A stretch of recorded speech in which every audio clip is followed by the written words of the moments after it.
Okay, welcome back to Tread Out of Time. I hope that we're all doing well. This week we're exploring the history behind London's first ever festival.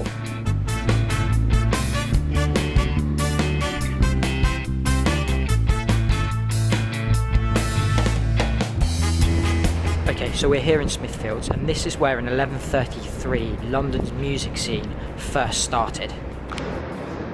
So this music scene began with an Augustine friar who wanted to raise funds for St Bartholomew's Church and St Bartholomew's Hospital, which is over there.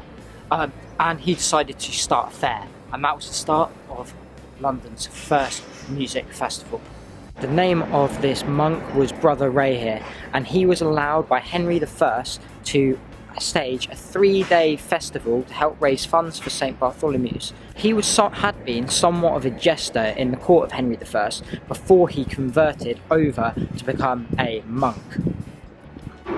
As monks go, this guy sounds like a bit of a legend. He organised London's first ever music festival, and then he even started juggling to entertain guests whilst wearing his religious robes. This fair would attract people from all across society. The lower classes, the upper classes would all gather together. It also attracted musicians, dancers, harlots, whores, you name it, all gathered in this one place together. There are even accounts of some ballad singers producing their songs and performing those whilst they worked with thieves who would pickpocket unsuspecting guests as they were watching the performances. The 1641 penny ballad probably sums up the atmosphere at St Bartholomew's Fair in the most succinct way. It reads as follows: cut-purse and cheaters and bawdy housekeepers, punks, eyes and prostitutes, alchemists and peddlers, whores, bawds and beggars at Bartholomew's Fair. So that probably sums up what this fair was actually like in the atmosphere and the broad array of people who'd be gathering at this music festival. This festival continued down the decades, and under the reign of Charles II it extended out into a 14-day long festival.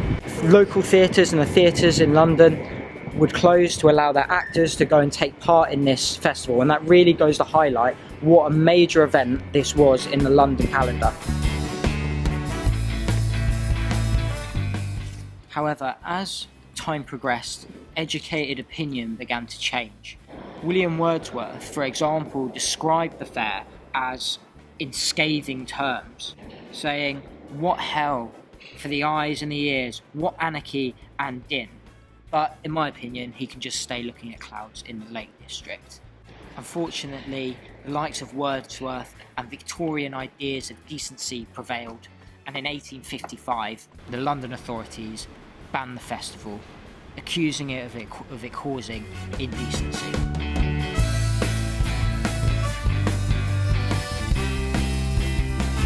So I'm now stood here in Cock Lane, and no, it's not to do with chickens, it is to do with the prostitutes I mentioned earlier. We are pretty much a stone throws from Smithfields, and this lane is called Cock Lane because it is the only place in medieval London where prostitution was licensed. So if you were to walk around this street, you might have seen a few cocks about. So there you have it.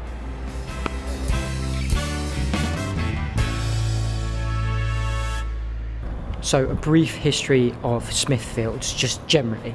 So it's always been a meeting place for people. That's because it was located just outside the original city limits. People would meet here. It became a market. It's still a market to this day, although it is now going to be changing into a sort of cultural quarter with the Museum of London moving from the Barbican. So that should be an exciting development. So William Wallace was executed here. Mary I burnt loads of Protestant martyrs at the stake. But most famously, this is where the Peasants' Revolt climaxed. Remember what Tyler led the people in 1381 to meet the king at Smithfields to issue their demands, and those demands were that he wanted the peasants to be free of servitude. He wanted to see the feudal system abolished. These were really revolutionary claims for the time. But anyway, he ends up being stabbed by the Mayor of London, and the peasants are angry. The young king rides out in front of them and he promises to them, "Oh, I am going to end the feudal system. I am going to pardon you. There is nothing to fear. I will listen to your demands." Do you think the king kept those promises? Of course he didn't. A few weeks later, he rounded up the organisers and had them executed, and he refused to abolish the feudal system. That was his method of, and the monarchy's method of control over the lower classes, and it would stay in place for hundreds of years longer. And I personally think that is probably one of the most significant events that happened here, and the story of the Peasants' Revolt and Wat Tyler.